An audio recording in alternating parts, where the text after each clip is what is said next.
Ardıcıllıq bölməsindən olan bu məntiq tapşırığında üstdəki ədədi 9 vahid artırıb, 1 vahid azaldıb, altdakı ədədi alırıq.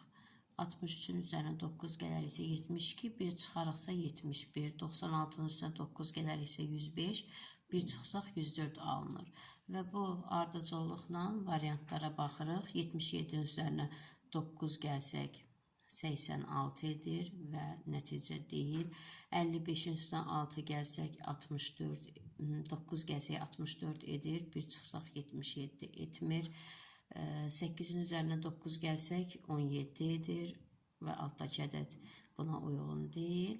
D variantında isə 52-nin üzərinə 9 gəlsək 61, 61-i 1 vahid azaltsaq 60 edir. Deməli, D variantı bizim bu məntiq tapşırığımıza uyğundur.